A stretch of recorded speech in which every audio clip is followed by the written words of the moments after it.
నమస్తే, welcome to Hunter vision news. నేను మీ ఆదిత్య. ముందుగా బులెటిన్ హెడ్లైన్స్ చూద్దాం. వసంత పంచమి రోజు త్రిపుర కాలేజీలో సరస్వతీదేవి విగ్రహానికి అవమానం. ఇక ఆచందన లేని విగ్రహానికి పూజలు. 27 ఏళ్లు పూర్తి చేసుకున్న ఎన్టీఆర్ ట్రస్ట్. ఇక సిబ్బందికి చంద్రబాబు అభినందనలు. ఎలక్టోరల్ బ్యాండ్స్ పై సుప్రీం సంచలన తీర్పు. వసంత పంచమి పురస్కరించుకొని త్రిపురలోని ఓ ప్రభుత్వ కాలేజీలో నిర్వహించిన పూజలు తీవ్ర ఉద్రిక్తకు కారణమయ్యాయి. ఇక పూజల్లో ఉపయోగించినటువంటి సరస్వతీదేవి విగ్రహానికి ఆచందనం లేకపోవడమే కారణం. ఇందుకు సంబంధించినటువంటి వీడియో సోషల్ మీడియాలో వైరల్ కావడంతో దేశవ్యాప్తంగా విమర్శలు వెల్లువెత్తాయి. ఒంటిపై ఆచందన లేకుండా ఉన్నటువంటి విగ్రహాన్ని చూసి భారతీయ విద్యార్థి పరిషత్ నాయకులు నిరసన చేపట్టారు. ఇక వీరికి బజరంగ్ దళ్ కూడా మద్దతు నిలవడంతో పరిస్థితి మరింత ఉద్రిక్తకు దారితీసింది. ఇక సరస్వతీదేవి విగ్రహాన్ని అవమానించినటువంటి కళాశాల యాజమాన్యంపై కఠిన చర్యలు తీసుకోవాలని ఆర్ఎస్ఎస్ డిమాండ్ చేసింది. ఇక అమ్మవారి విగ్రహంపై వెంటనే చీర కప్పాలని సూచించింది. ఈ విషయంలో త్రిపుర ముఖ్యమంత్రి జోక్యం చేసుకోవాలని కోరారు. ఇక ఈ గొడవపై స్పందించినటువంటి కళాశాల యాజమాన్యం వివరణ ఇచ్చింది. ఇక తాము పూజించినటువంటి సరస్వతీదేవి విగ్రహం హిందూ దేవాలయాల్లోని సాంప్రదాయ శిల్ప రూపాలకు కట్టుబడి ఉందని పేర్కొంది. ఇక మతపరమైన మనోభావాలను కించపరిచే ఉద్దేశం తమకు లేదని వివరణ ఇచ్చింది. ఇక చివరికి ఒత్తిడి పెరగడంతో విగ్రహాన్ని మార్చారు. ఎన్టీఆర్ మెమోరియల్ ట్రస్ట్ 27 వసంతాలు పూర్తి చేసుకున్న సందర్భంగా తెలుగుదేశం పార్టీ అధినేత నారా చంద్రబాబు నాయుడు స్పందించారు. ఈ సందర్భాన్ని పురస్కరించుకొని సిబ్బంది, వాలంటీర్లకు అభినందనలు తెలిపారు. ఈ మేరకు ఎక్స్లో ఓ పోస్ట్ చేశారు. ఇక ఎన్టీఆర్ ఆశయ సాధనకు తాను నెలకొల్పినటువంటి ట్రస్ట్ రక్తదానం, ఆరోగ్య సంరక్షణ, విద్యా సాధికారిత, జీవనోపాధి రంగాల్లో సేవలు అందించడంతో పాటు ప్రకృతి విపత్తులో సైతం ప్రజలకు అండగా నిలుస్తుందని అన్నారు. ఇక సిబ్బంది అంకిత భావంతో సేవలు అందిస్తున్నారని ప్రశంసిస్తూ అభినందనలు తెలిపారు. రాజకీయ పార్టీలు సేకరించే విరాళాలతో పారదర్శకత కోసం కేంద్ర ప్రభుత్వం తీసుకొచ్చినటువంటి ఎలక్ట్రోకోరల్ బ్యాండ్స్ విధానం రాజ్యాంగ విరుద్ధమని సుప్రీంకోర్టు పేర్కొంది.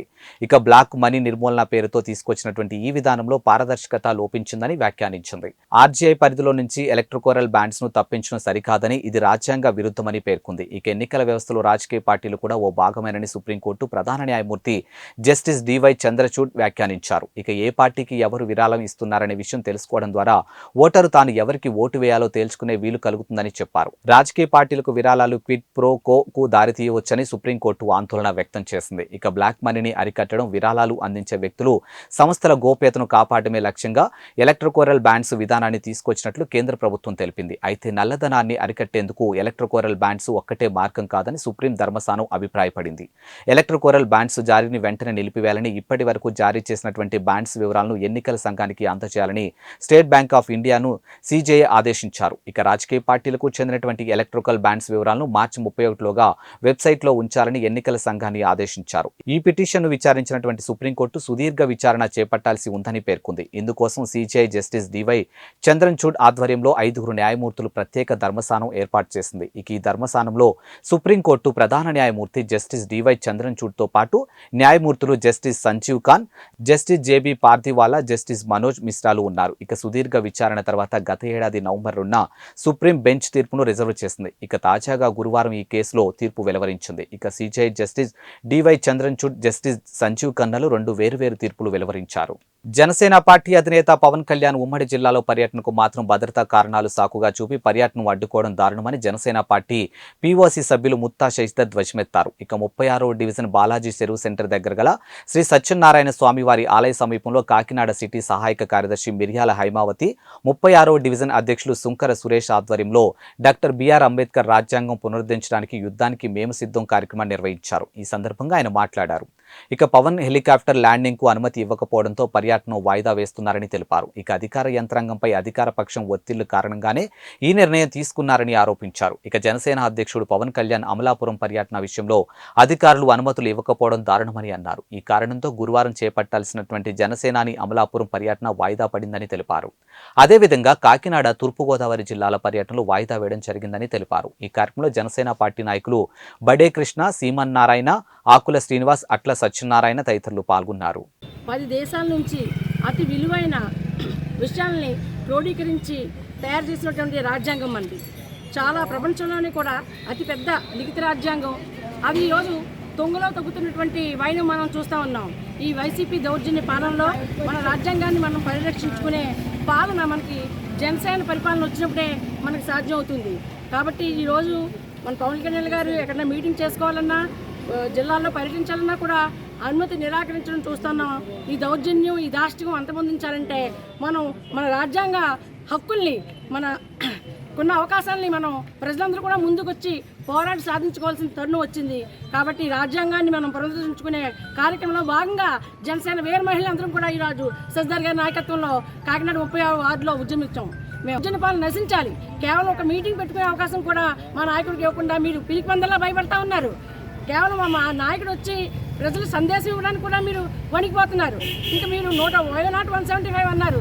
ఇంకేమి మీరు అధికారంలోకి వచ్చే అవకాశం లేదు కాబట్టి మీరు ఇంత పిలిపందలా వ్యవహరిస్తూ ఉన్నారు. కాబట్టి మహిళలందరూ వేరే మహిళలందరూ కూడా ఇక్కడ ఉద్యమం చేపట్టాము. ఆ రాజ్యాంగ స్ఫూర్తితో మేము సాధించుకుంటాం. తప్పకుండా అనుమతులు తీసుకుంటాం. ప్రజలందరూ ముందుకి మా నాయకుడు వస్తాడు. రాబోయే తరుణంలో జనసేన పాలన ప్రజలకు అందిస్తాం. స్వర్ణాంధ్రప్రదేశ్ని సాధించుకుంటాం. జై జనసేన. నమస్కారం, నా పేరు మిరియాల హైమావతి, జాయింట్ సెక్రటరీ. మన ముత్తా శశిధర్ గారు ఆదేశాల మేరకు ఈ మన ప్రోగ్రాం స్టార్ట్ చేశాము. మేము సిద్ధం అనే కార్యక్రమం చేయడానికి అందరూ తోడ్పడ్డారు. అంబేద్కర్ ఆశయాలకు పునరుద్ధరించడానికి మేము సిద్ధం అని చెప్పడానికి అన్నిటికీ మేము సిద్ధం. మన ప్రజలు అన్నిటికీ సిద్ధపడి జనసేన జెండా పట్టుకుని సిద్ధం అని చెప్తున్నాను. జై జనసేన. ఈరోజు స్థానిక 36వ డివిజన్లో మేము సిద్ధం అనే కార్యక్రమంలో భాగంగా అంబేద్కర్ గారు రచించినటువంటి రాజ్యాంగాన్ని తుంగలో తొక్కుతున్నట్టు వ్యవహారం జరుగుతూ ఉంది ఈ ప్రభుత్వంలో, ఆంధ్రప్రదేశ్లో.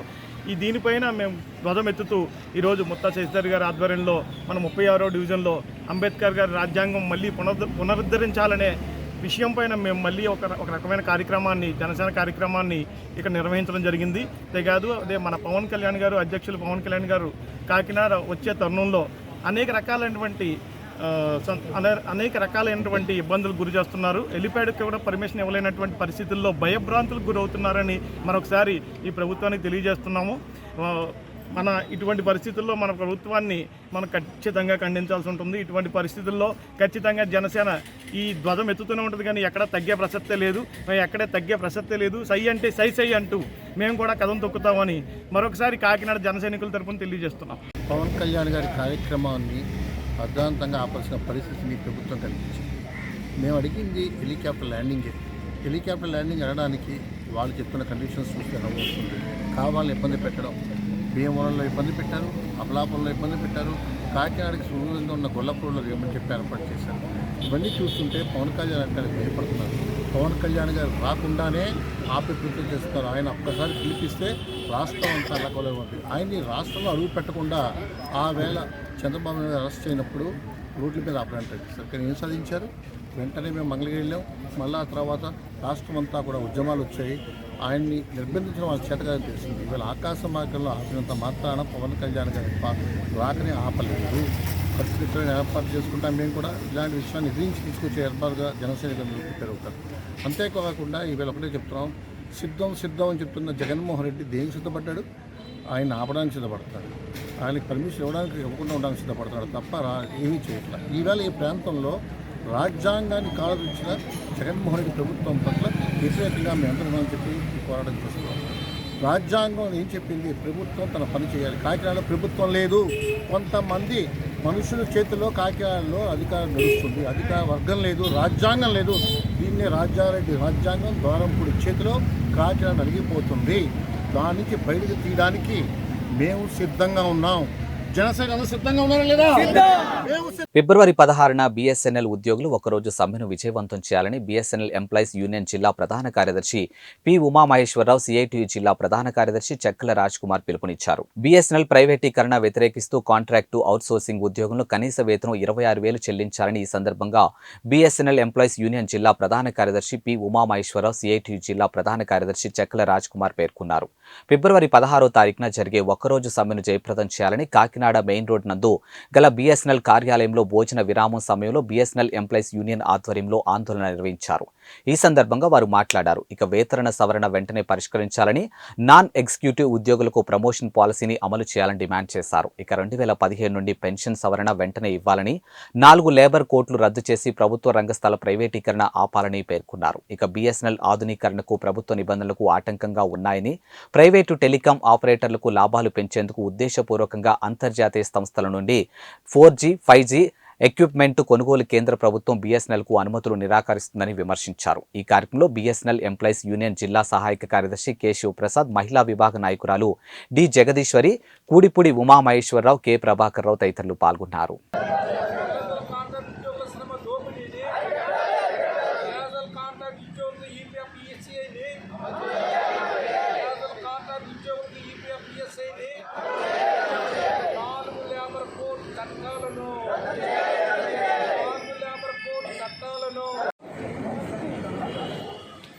ఈ నెల 16వ తారీఖున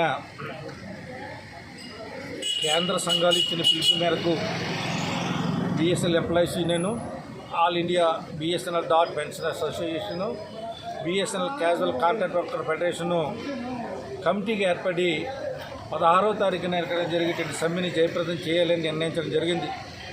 ఈ నిర్ణయం ప్రకారంగా 3వ వేతన సవరణ, పెన్షన్ సవరణ, క్యాజువల్ కాంట్రాక్ట్ ఉద్యోగులకు మినిమం కనీస వేతనం 25,000 రూపాయలు, ఈపీఎఫ్, ఈఎస్ఐ మొదలైనటువంటి ప్రొవిజన్స్ అమలుపరచాలనేటువంటి దృఢనిశ్చయంతో కాకుండా ప్రజలకు సేవ చేయడానికి ఈ రోజు వరకు కూడా సర్వీసెస్ లేకుండా పోయినటువంటి 4G 5G శాఖ ఎక్విప్మెంట్ను ఇమీడియట్గా రిలీజ్ చేయాలి, సంస్థలను కాపాడాలి, బీఎస్ఎన్ఎల్ సంస్థని ప్రైవేటీకరణ కాకుండా ప్రజలందరికీ సర్వీస్ చేసే విధానం కింద ఈ యొక్క ఉద్యమం తీవ్ర స్థాయిలో తీసుకెళ్లి ప్రభుత్వం ద్వారా ఈ కార్యక్రమాన్ని జరిపించాలనేటువంటి కృతనిశ్చయంతో అన్ని సంఘాలకు ఐక్యంగా 16వ తారీఖున దేశవ్యాప్త సమ్మెలో తూర్పుగోదావరి జిల్లా శాఖ కూడా ఇటు రాజమండ్రి, కాకినాడ, అమలాపురం, తుని మొత్తం అన్ని పట్టణాలన్నీ కూడా ఈ సమ్మెలో పాల్గొనడానికి నిర్ణయించడం జరిగింది.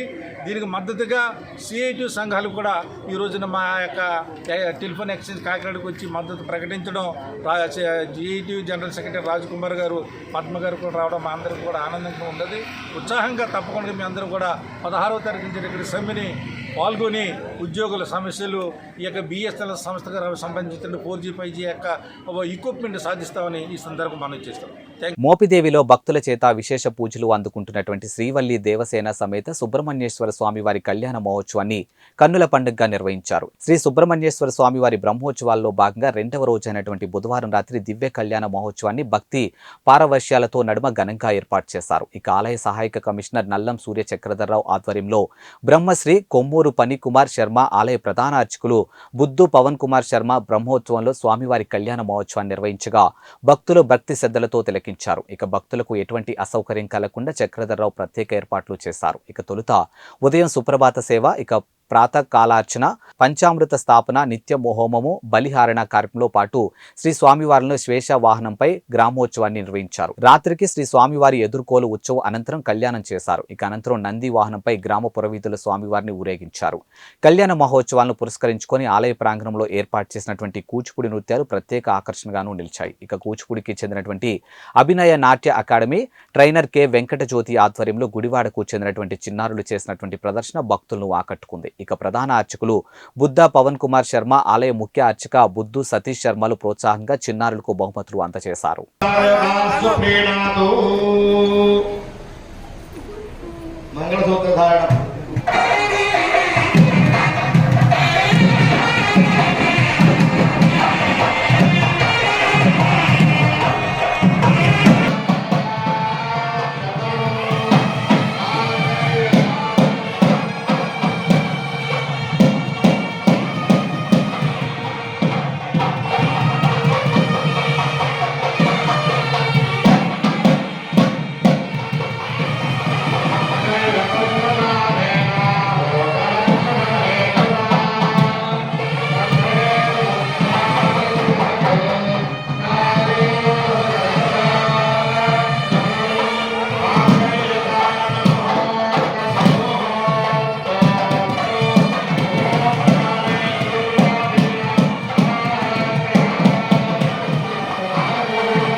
శివాయ శివమూర్తే బ్రహ్మాండ మహాదేవాయ నాగరాజాయతే నమః. కృష్ణా జిల్లా మోపిదేవి మండలం మోపిదేవి గ్రామంలో వేంచేసిన శ్రీవల్లి దేవసేన సమిత శ్రీ సుబ్రహ్మణ్యేశ్వర స్వామివారి దేవాలయం నందు మాఘశుద్ధ చవితి నుంచి మాఘశుద్ధ అష్టమి వరకు కూడా స్వామివారి వార్షిక బ్రహ్మోత్సవ కార్యక్రమాలు అత్యంత వైభవపేతంగా జరుగుతాయి. మొదటి రోజున స్వామివారి మాఘశుద్ధ చవితి రోజున స్వామివారి పెళ్లి కుమారం చేయడం జరుగుతుంది. అలాగే ఈ రోజు మాఘశుద్ధ పంచమి రోజున రాత్రి 8 గంటలకు స్వామివారి కళ్యాణ మహోత్సవం అత్యంత వైభవపేతంగా జరుగుతుంది. అలాగే షష్ఠి రోజు రేపు ఉదయం రాత్రి 8 గంటలకు స్వామివారి రథోత్సవ కార్యక్రమం అత్యంత వైభవంగా జరుగుతుంది.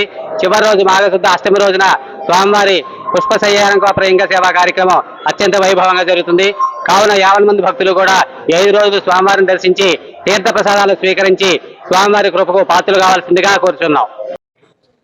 మోపిదేవి గ్రామంలో వేంచేస్తున్న స్వయంభూ వల్లి దేవసేన సమేత సుబ్రహ్మణ్యేశ్వర స్వామివారి బ్రహ్మోత్సవాల్లో భాగంగా ఈ రోజున స్వామివారి కళ్యాణోత్సవం అంగరంగ వైభవంగా ప్రారంభమవుతుంది.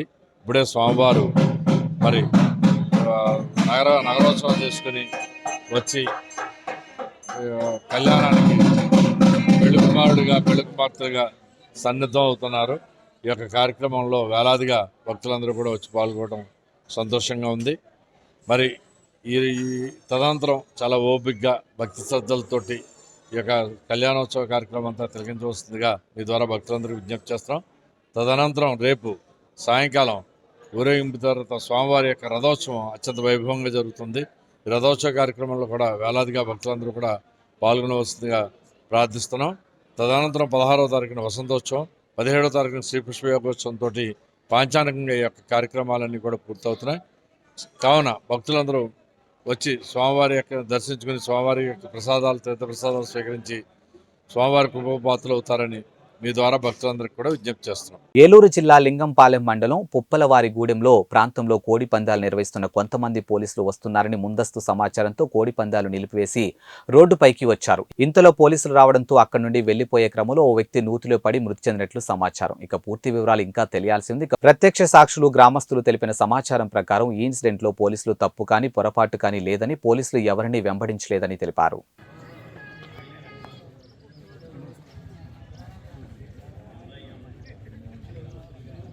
ప్రజాశాంతి పార్టీ అధ్యక్షులు కేఏ పాల్ కీలక వ్యాఖ్యలు చేశారు. ఇక ప్రేమికుల రోజున పురస్కరించుకొని ఆయన వాలంటైన్స్ డే ఆఫర్ ఇచ్చారు. ఈ సందర్భంగా ఆయన మాట్లాడుతూ విశాఖ లవర్స్ ఓట్లని తమకేనన్నారు. ఇక కులమతాలకు అతీతంగా ప్రేమించాడన్న కేఏ పాల్ తల్లిదండ్రులను ఒప్పించాలని చెప్పారు. ఇక ఆ తర్వాత పెళ్లి చేసుకోవాలని తెలిపారు. ఇక పేరెంట్స్ కనుక ఒప్పుకోని పక్షంలో తనతో చెప్తే వారిని ఒప్పించి వివాహాలు జరిపిస్తానని హామీ ఇచ్చారు.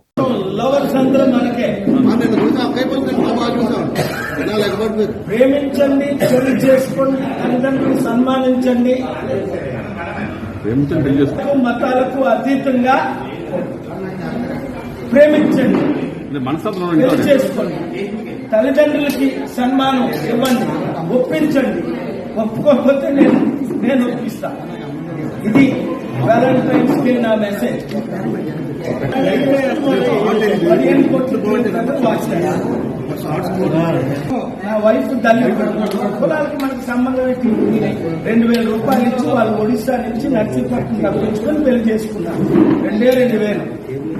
పల్నాడు జిల్లాలోని కోటప్పకొండ ఆలయానికి నర్సరావుపేట వైసీపీ ఎంపీ అభ్యర్థి ఎమ్మెల్యే అనిల్ కుమార్ యాదవ్ వెళ్లారు. ఇక సతీ సమేతంగా త్రికోటేశ్వర స్వామి ఆలయానికి చేరుకున్న ఆయన ప్రత్యేక పూజలు నిర్వహించారు. ఈ కార్యక్రమంలో ఎమ్మెల్యే గోపిరెడ్డి శ్రీనివాసరెడ్డి, పిన్నెల్లి రామకృష్ణారెడ్డితో పాటు చిలకలూరిపేట ఇన్ఛార్జ్ మల్లెల రాజేష్ నాయుడు పాల్గొన్నారు. ఇక పూజల అనంతరం పెట్రుపాలెం నుండి నర్సరావుపేటలో ఏర్పాటు చేసినటువంటి బహిరంగ సభ వరకు భారీ ర్యాలీగా పాల్గొన్నారు.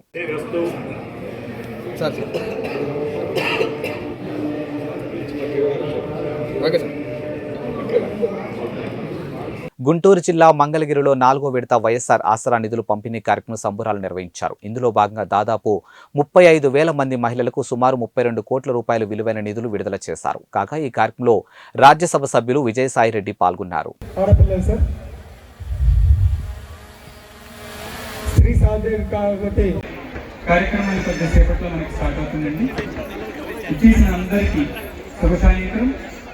Hearty welcome from MTMC. Thank you.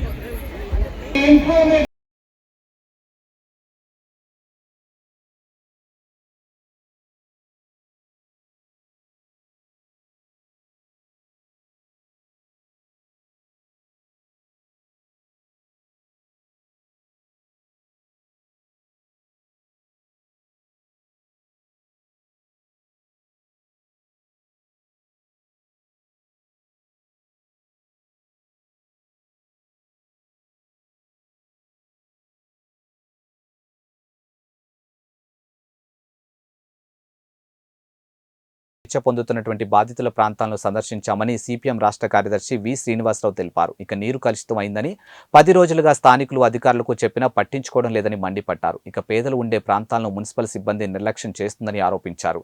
గుంటూరులో కలుషిత నీటి మరణాల వెనుక ప్రభుత్వం నిర్లక్ష్యం కనిపిస్తుందని విమర్శించారు. ఇక మంచినీటి సరఫరా విషయంలో కార్పొరేషన్ అధికారులు సరైన చర్యలు తీసుకోలేదని శ్రీనివాసరావు ఈ ఘటనకు కారకులైనటువంటి అధికారులపై సత్వరమే చర్యలు చేపట్టాలని డిమాండ్ చేశారు. ఈరోజు ఉదయం నేను, నాతో పాటు పార్టీ రాష్ట్ర కార్యదర్శి వర్గ సభ్యుడు బాబురావు, జిల్లా కార్యదర్శి రామారావు, టౌన్ కార్యదర్శి నళినీకాంత్, ఇంకా ఇతర పార్టీ స్థానిక నాయకులు, ప్రజా సంఘాల నాయకులు అందరం శారదానగర్ కాలనీ, రెడ్డిపాలెం ఈ ప్రాంతం అంతా కూడా ఈరోజు జలాలు తాగే నీరు కలుషితం అయ్యి డయేరియా వ్యాపించినటువంటి ప్రాంతాలని మేము సందర్శించి ప్రజల్ని కలుసుకొని వాళ్ళ ద్వారా వివరాలు కూడా సేకరించాము. 10 రోజులుగా కలుషిత నీరుతోటి ప్రజలు అక్కడ డయేరియా వ్యాపించి అవస్థలు పడుతుంటే ఒక నిండు ప్రాణం 17 సంవత్సరాల గిరిజన బాలిక చనిపోతే ఏమాత్రం స్పందన లేకుండా ప్రభుత్వం ఇది మంచినీళ్ళ వల్ల కాదు, అదేదో స్థానికంగా ఏదో తిని వచ్చింది అన్నట్టుగా జనం మీదనే నెపం నెట్టేసి తప్పించుకోవాలని చూడటం చాలా క్షమించరానటువంటి నేరం. అక్కడ పైప్ లైన్లన్నీ కూడా కలుషితమైన ఎప్పుడో పాత పైప్ లైన్లు లీకేజీలు ఉన్నాయి, ఈ డ్రైనేజ్ నీళ్ళు పోయి అట్లా కలుస్తున్నాయి. అది అందరూ చెప్తున్నారు. చివరికి ఆఖరికి పైప్ లైన్లన్నీ ఓడదీసి చూసిన తర్వాత మున్సిపల్ సిబ్బంది కూడా అంగీకరిస్తున్నారు. పదే ప్రజలు ఆ ప్రాంతంలో వీటన్నింటినీ మార్చండి అని కోరుతున్నా పట్టించుకోకుండా వాటిని గాలికి వదిలేసి నిర్లక్ష్యం చేసి ఈరోజు ఒక నిండు ప్రాణం బలైపోయి అనేక మంది ఆసుపత్రి పాలవుతున్నటువంటి ఘోరకలి అక్కడ మనం చూస్తున్నాం. గుంటూరు లాంటి నగరంలో ఇలా జరగటం అనేది ప్రభుత్వం యొక్క వైఫల్యానికి నిదర్శనం. రజని వైద్య ఆరోగ్య శాఖ మంత్రిగా సందర్శించి మంచినీళ్ళ వల్ల కాదని ఆమె డాక్టర్ అయినట్టుగా తేల్చిపారేసి ఏ ఆధారం లేకుండా మభ్యపెట్టేందుకు ప్రయత్నించింది. ఆమె మళ్ళా నిన్న వెళ్ళి వాళ్ళ చనిపోయిన అమ్మాయికి 5 లక్షలు ఇచ్చి మంచినీళ్ళు సరఫరా చేస్తామని వాగ్దానం చేసి రావాల్సినటువంటి దుస్థితి ప్రభుత్వం యొక్క చేతగానితనం, అసమర్థత దాన్ని వెల్లడి చేస్తుంది. కానీ చనిపోయిన కుటుంబానికి 25 లక్షలు ఇచ్చి ఆ ఇల్లు వాళ్ళకి లేదు, అద్దెంట్లో ఉన్నారు, ఇల్లు ఇవ్వాలి. అలాగే ఆసుపత్రికి పోయి బయటకు వచ్చిన ప్రైవేట్ ఆసుపత్రి అయినా గవర్నమెంట్ ఆసుపత్రి అయినా ప్రతి ఒక్కరు కూడా 25,000 ఇవ్వాలి. వాళ్ళ ఉపాధి అన్నీ కూడా దెబ్బతిన్నది. ఆ రకంగా ప్రజలను ఆదుకొని మంచినీళ్ళ పరిరక్షణకి ఇప్పుడు పులిచింతల నుంచి వరద నీళ్లు వచ్చి అవి కాసుకొని తాగండి ఒక ప్రకటన ఇచ్చే చేతులు దులిపేసుకున్నారు. ప్రతి ఇంటికి ప్రచారం కల్పించాలి. పైప్ లైన్లు మార్చేటప్పుడు అవసరమైన నీళ్లు వాళ్ళు కొనుక్కున్నారు. ఒక్కొక్కరు బబ్బులు 20-10 రూపాయలు పెట్టి పేదవాళ్ళు ఆడ ఉన్నవాళ్ళంతా ఎస్సీ ఎస్టీలు ఎక్కువ మంది, మైనార్టీలు ఉన్నారు, పేదవాళ్ళు ఉన్నారు. సామాజిక న్యాయం గురించి చెప్పేటువంటి జగన్మోహన్ రెడ్డి గారు ఆ ప్రాంతం సందర్శిస్తే సామాజిక న్యాయం అంత ఘోరంగా ఉందో అర్థమవుతుంది. ఒక గుంటూరు లాంటి టౌన్లోనే దుస్థితి ఎలా ఉంటే పల్లెటూరు గురించి చెప్పాల్సిన అవసరమే లేదు. అందుకని ప్రభుత్వం యుద్ధ ప్రాతిపదిక మీద కదిలి ఈ ముందస్తు చర్యలు తీసుకొని ప్రజల ఆరోగ్యాన్ని కాపాడాలి, చనిపోయిన కుటుంబాన్ని ఆదుకోవాలని మేము డిమాండ్ చేస్తాం. వాళ్ళు ఈ నీళ్లు కలుషితం అయ్యి పైప్ లైన్లన్నీ కూడా పగిలి డ్రైనేజీ నీళ్లు కలుస్తున్నప్పటికి కూడా వాళ్ళు ఏమాత్రం పట్టించుకోలేదు. అధికారులు దృష్టికి తీసుకెళ్ళినప్పుడు కూడా ఏం కాదులే ఇదే అని చెప్పి వాళ్ళ మాట వినకుండా వాళ్ళు అక్కడ ఉండే ప్రజలు కూడా చెబుతున్నారు. అవతల కాలనీలో మిడిల్ క్లాస్ ఉండే కాలనీ వాకు వస్తారు ఏదన్నా చూడటానికైనా రిపేర్లకైనా పరిశీలనకి, ఇటువైపు కూడా తొంగి చూడరు అని చెప్పి వాళ్ళే చెప్తా ఉన్నారు.